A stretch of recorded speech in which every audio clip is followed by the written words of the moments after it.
दर्शकवृन्द, आज हामी अत्यन्तै दुःखद समाचार लिएर यहाँहरू समक्ष नेपाल टाइम्स अनलाइन समाचारमा उपस्थित भएका छौं।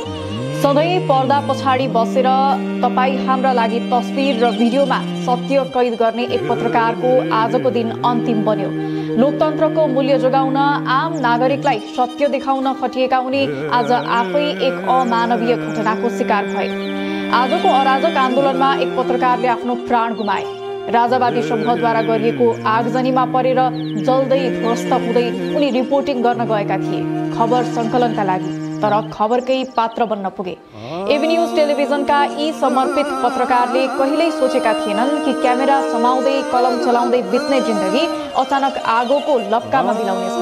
आज हामी न केवल एउटा पत्रकार गुमायौं, तर अभिव्यक्तिको स्वतन्त्रतामाथि समेत गहिरो चोट परेको छ। सत्यको खोजी गर्ने एक साहसी आवाज अब कहिले नबोल्ने गरी मौन भएको छ। यो केवल एउटा पत्रकारको मृत्यु होइन, यो त स्वतन्त्र पत्रकारितामाथिको प्रहार हो। एबी न्यूज टिभीले आफ्नो समाचारमा राजावादीको प्रदर्शनको खबर सङ्कलनका लागि पुगेका पत्रकारको आगजनी गरिएको घरमा जलेर मृत्यु भएको समाचार प्रसारण गरेको छ।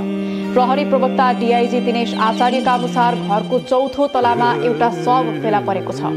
उनले एबी न्यूज टिभीमा कार्यरत पत्रकार भएको हुन सक्ने अनुमान भए पनि पुष्टि नभएको बताए। एबी न्यूजका पत्रकार शिव दाहालले दिएको जानकारी अनुसार घरको छतमा बसेर आन्दोलन कैद गरेका पत्रकार सुरेश रजक आगजनीपछि सम्पर्कमा थिएनन्।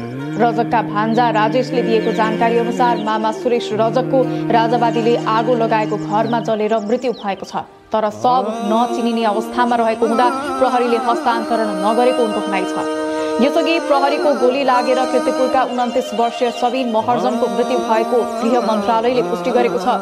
आजको राजावादीको आन्दोलनमा प्रहरी र प्रदर्शनकारी सहित 30 जना घाइते भएका छन् भने प्रदर्शनकारी अराजक समूहले विभिन्न स्थानमा आगजनी र तोडफोड गरेका छन्। स्थिति अनियन्त्रित भएपछि प्रशासनले तीनकुने क्षेत्रमा राति 10 बजेसम्म कर्फ्यू आदेश जारी गरे पनि जडीबुटी प्रशोधन केन्द्रमा आगजनी भएको छ। त्यहाँ रहेका 8 वटा गाडीमा समेत आगजनी गरिएको छ।